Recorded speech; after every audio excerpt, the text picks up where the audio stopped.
Bonjour, c'est Aurélie. Aujourd'hui, on parle des positions d'allaitement. Il y a quelques positions à connaître, des positions de base, on va dire, surtout pour le début de l'allaitement. Vous verrez par la suite, quand bébé grandit, ces positions évoluent un petit peu parce que simplement le bébé choisit sa position et des fois, surtout pour les allaitements à long terme, le bébé prend des positions plus du tout comme sur les manuels où on voit bien la position, etc. Mais quand ils sont tout petits, c'est vrai que c'est bien de connaître les positions, d'avoir quelques bases pour savoir comment optimiser ses chances de pas s'abîmer le sein, qui tète bien, etc. Donc c'est parti, les positions d'allaitement. Pour commencer, la première position, alors déjà je vais vous présenter un peu mon bébé. Tadam! Alors oui, ça sera mon cobaye pour cette vidéo. Alors la première chose à savoir, c'est que pour commencer, avant même de parler de position d'allaitement pour le bébé, il faut que vous soyez bien positionné, que vous n'ayez pas de douleur pendant l'allaitement au niveau du dos, etc. De ne pas porter à bout de bras votre bébé, parce que sinon, au bout d'un moment, vous allez un peu craquer, et c'est normal. Donc du coup, on s'installe bien, on essaie de mettre des coussins dans le dos, on essaie de bien s'installer pour être vraiment bien confortable. Et c'est vrai que le coussin d'allaitement, j'avoue, c'est plutôt pas mal. Mais sinon, vous pouvez prendre n'importe quel autre coussin, ça fera bien l'affaire. Mais le coussin d'allaitement, il est fait pour. Il est fait pour, donc forcément, il est adapté en U comme ça, tout moelleux. Donc c'est sûr, il est plutôt bien. Le coussin, on peut le caler aussi un petit peu derrière, sur les côtés. C'est vrai que c'est agréable, donc c'est vraiment top de pouvoir poser le bébé sur ce coussin sans l'avoir à bout de bras. Clairement, c'est mieux, c'est mieux. Et ensuite, une fois que vous avez votre bébé, on va utiliser pour cette première position la position dite en berceuse ou de la madone. Donc c'est simple, en fait, c'est votre bébé qui est comme ça, tranquillement contre vous. Donc l'idée, c'est que son nombril soit vers le vôtre, en direction, donc face à vous. La tête bien dans l'axe du corps et qu'il n'ait pas la tête, qu'il n'ait pas la tête trop tournée en fait, bien dans l'axe, pour qu'il puisse être aussi lui en bonne position pour téter. J'ai fait une vidéo deux vidéos, même quelques-unes, sur l'allaitement. Donc tout se complète, donc n'hésitez pas à aller les revoir aussi, ces anciennes vidéos, parce qu'il y a des choses que je ne vais pas forcément dire là, que j'ai déjà dites. Donc n'hésitez pas à zioter toutes les vidéos sur l'allaitement. Donc cette première position, bébé face à vous, la tête dans l'axe du corps, et là il est prêt à téter. C'est une bonne position, c'est la position la plus connue. En général, si on demande à une maman, est-ce que tu peux me montrer une position, même si elle n'a jamais allaité, la plupart des mamans, ou même les papas, quand on leur demande, tout de suite ils vont utiliser cette position. Donc c'est la plus courante. Il y a une position à peu près similaire qu'on appelle la madone inversée. C'est simplement qu'en fait, vous allez pouvoir tenir votre bébé qu'avec votre avant-bras et votre main droite, par exemple. Et avec l'autre main, vous allez pouvoir aider votre bébé en prenant le sein pour diriger un peu le mamelon vers la bouche, etc.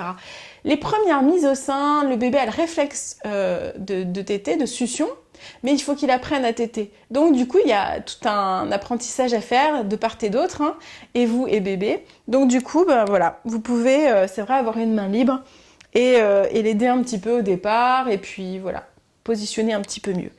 Donc soit comme ceci, soit avec la madone inversée pour vous aider. Et pareil, évidemment, de l'autre côté, bien sûr, puisque nous allons faire les deux seins. Tadam!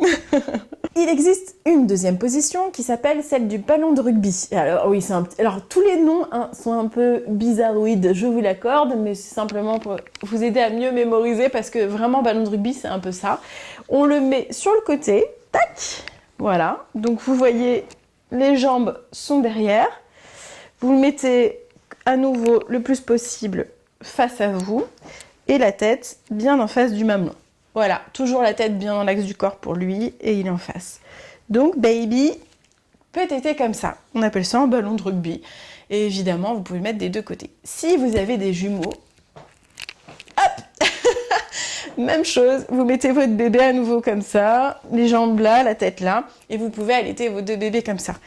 Là, je suis pas très confortable parce que je fais la vidéo, je me penche un peu en avant, mais normalement, essayez d'être vraiment vraiment le dos bien calé pour pas avoir mal, parce que les premiers temps ça dure pas 5-10 minutes, ça peut durer un peu plus longtemps, et donc du coup faut vraiment être bien installé, surtout qu'en plus bébé peut s'endormir au sein, etc. Bah, si vous avez envie de rester comme ça avec lui tranquillou, c'est bien de pouvoir le faire et puis de pas avoir de douleur quoi, clairement.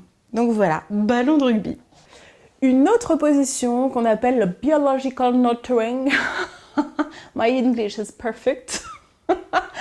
Mais c'est simplement une position en fait dite naturelle, voilà. Là du coup, moi je prends pas le coussin d'allaitement, hop, et votre bébé en fait vous le placez face à vous. Alors si vous êtes assise par exemple, tac, et vous le mettez face à vous comme ça.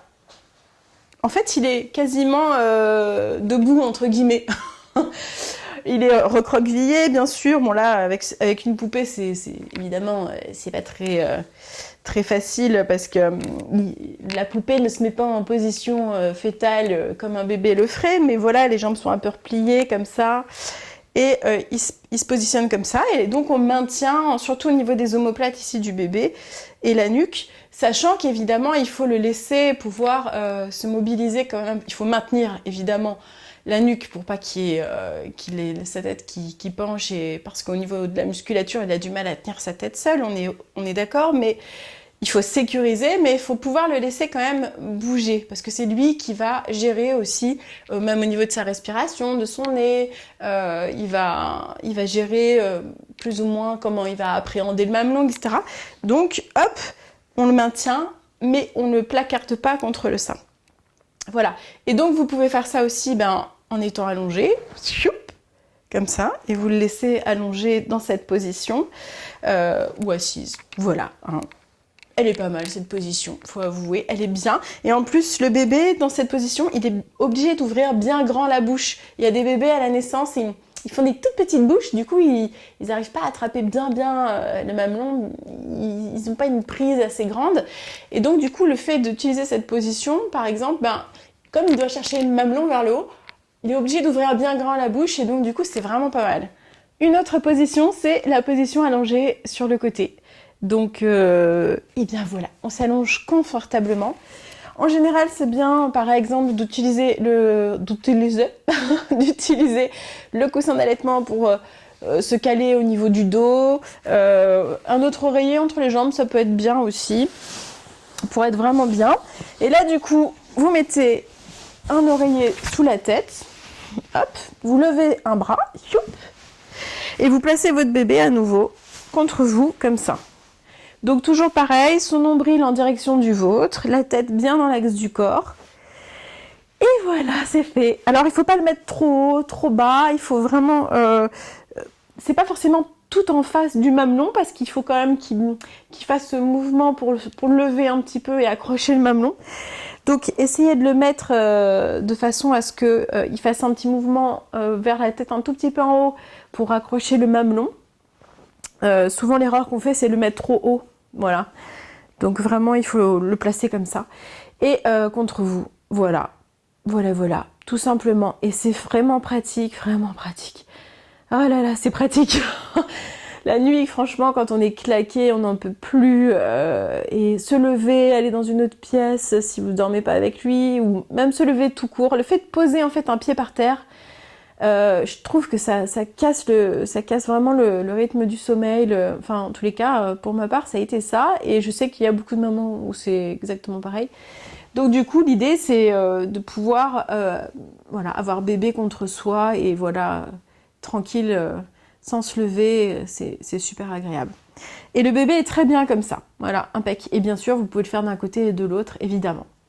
D'autres positions que vous ne trouverez pas forcément sur internet, moi je ne les ai pas vues ces positions, c'est rigolo sur internet. Pourtant c'est des positions qu'on utilise souvent en maternité en fait, pour les engorgements mammaires. Donc quand vous avez votre montée de lait au 3e jour, parfois c'est tellement engorgé, c'est tellement... il faut bien drainer, quand bébé tète ça soulage, donc il faut que bébé tète. Et il y a certaines zones du sein qui peuvent être un petit peu plus indurées, un peu plus un peu plus compliquée, on va dire, à gérer parce que ben voilà, elle est un peu plus douloureuse dans certaines zones. Par exemple, on coupe le sein en 4 comme ça, ça fait des cadrans, 4 cadrans. Ben, il y a un cadran qui va être un petit peu plus douloureux. Et donc du coup, ça va être intéressant de bien le drainer celui-là. Mais suivant dans la position où vous donnez le sein à votre bébé, ça va pas drainer exactement la même zone avec autant d'efficacité.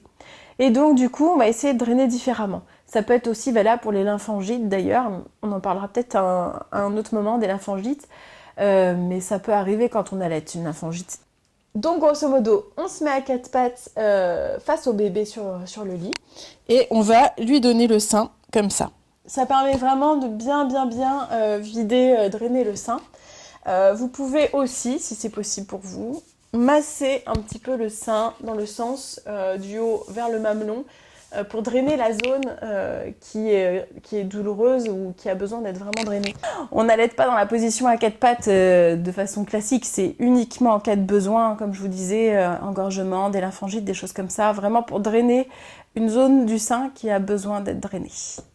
Voilà pour les positions d'allaitement, j'espère que ça vous a bien aidé. Si vous avez aimé la vidéo, n'hésitez pas à la partager autour de vous pour que l'information circule bien, c'est important. Vous êtes de plus en plus nombreux sur la chaîne YouTube, je suis tellement ravie que ces vidéos que je fais gratuitement, bénévolement pour vous, soient partagées, soient vues et que ça puisse aider. Donc merci de votre soutien, merci de partager, merci de parler de la chaîne et d'être là aussi sur Facebook. Vous êtes de plus en plus nombreux sur Facebook et assister notamment au direct où je réponds à vos questions pendant 1 heure tous les 15 jours. Donc moi je me régale et je sais que vous vous régalez avec moi, donc c'est génialissime. Je vous embrasse très fort. N'oubliez pas de liker, de mettre des commentaires, j'ai envie de vous lire.